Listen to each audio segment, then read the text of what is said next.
Salam sejahtera untuk kita semua. Rekan-rekan mahasiswa Universitas Terbuka yang kami banggakan, pada sesi keempat ini kita berjumpa kembali dalam topik yang tidak kalah menariknya.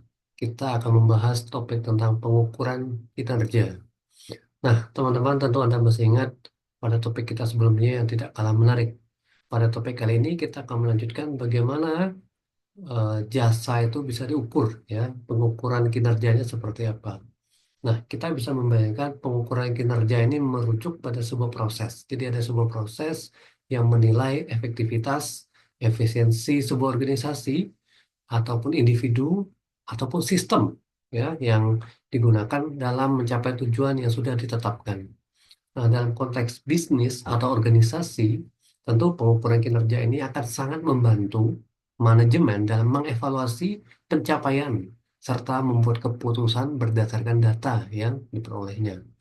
Nah, kita bisa memaknainya, teman-teman, nanti dari beberapa hal, ya. Yang pertama, evaluasi prosesnya seperti apa. Tentu kalau kita bekerja, kita berharap kita bisa mengukur, gitu ya. Pengukuran kinerja ini akan membantu kita dalam menilai seberapa baik proses bisnisnya atau layanan yang kita berikan. Tentu ini mencakup analisis hasil dan metode yang kita gunakan dalam mencapai hasil tersebut. Nah, dari segi yang lain, kita bisa melihat pengambilan keputusannya.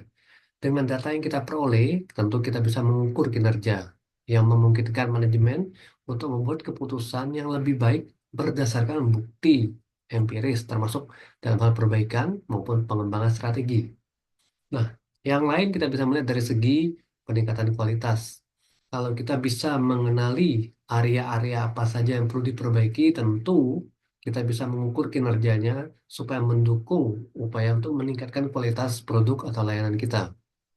Sehingga kita bisa menunjukkan bahwa kita memiliki standar, ya, akuntabilitas. Jadi ukuran kinerjanya itu akan membantu kita dalam menentukan tanggung jawab individu atau tim terhadap pencapaian tujuan organisasi. Sehingga kita bisa meningkatkan motivasi. Jadi kita bisa melihat juga dari satu aspek bagaimana pengukuran kinerja ini dapat memotivasi karyawan dengan memberikan umpan balik atau feedback tentang apa yang sudah dicapai. Kemudian kita bisa memberikan apresiasi atau penghargaan kepada mereka yang berkinerja baik. Nah, ada beberapa dimensi tentunya untuk mengukur kinerja. Biasanya ada yang melibatkan efektivitas, efisiensi, kualitas, produktivitas, inovasi, keberlanjutan atau sustainability, dan pengalaman pelanggan.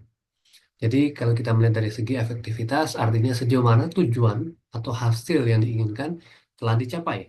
Tentu hal ini akan mengukur keberhasilan dalam hal output. Kalau dari segi efisiensi, kita bisa mengukur penggunaan sumber daya, bisa waktu, tenaga kerja, ataupun biaya dalam mencapai sebuah hasil. Jadi kita bisa melihat atau menilai seberapa efisien sumber daya ini digunakan secara optimal.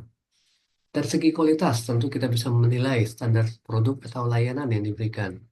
Hal ini mencakup kepuasan pelanggan tentunya dan apakah sesuai dengan spesifikasi yang telah ditentukan. Mengenai produktivitas, kita bisa melihat bahwa mengukur output yang dihasilkan per unit input.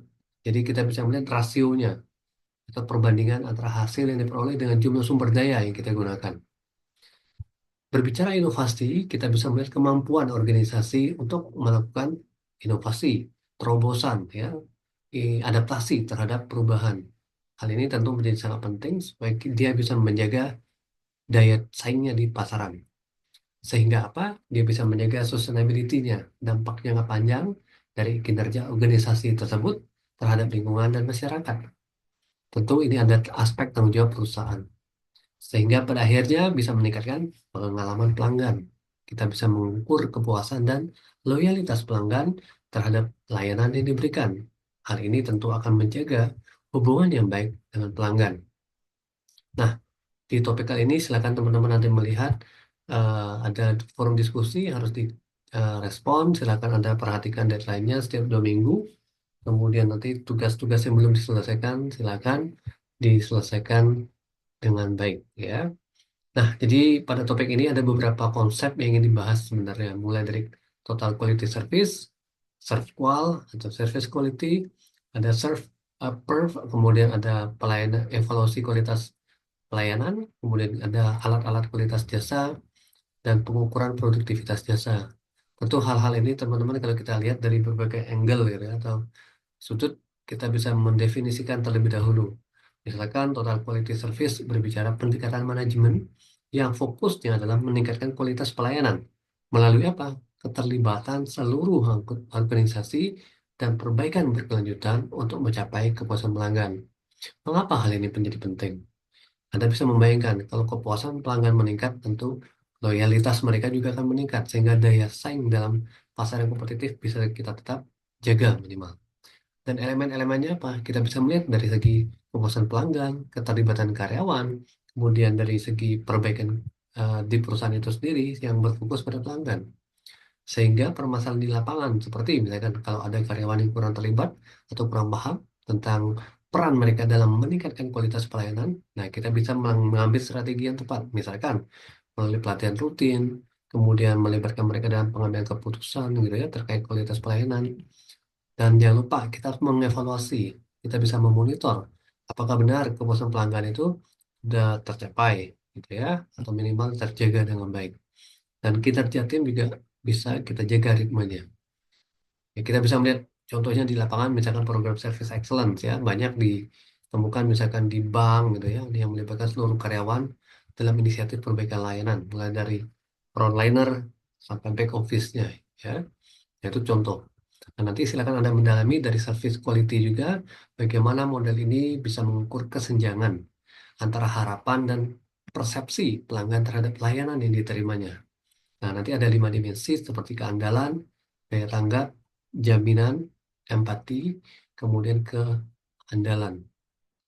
Ya, jadi bagaimana semua hal ini nanti bisa membantu untuk mengidentifikasi kesenjangan-kesenjangan yang ada di masyarakat.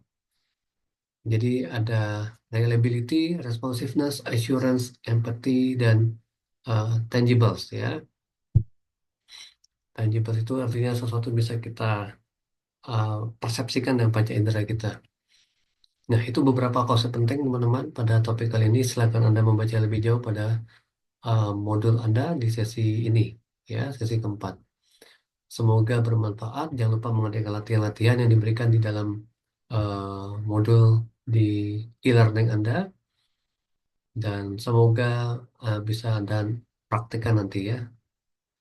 Oke, itu dari sesi keempat. Semoga bisa memberikan gambaran singkat untuk memahami topik kali ini. Kita akan berjumpa lagi pada sesi kita yang kelima.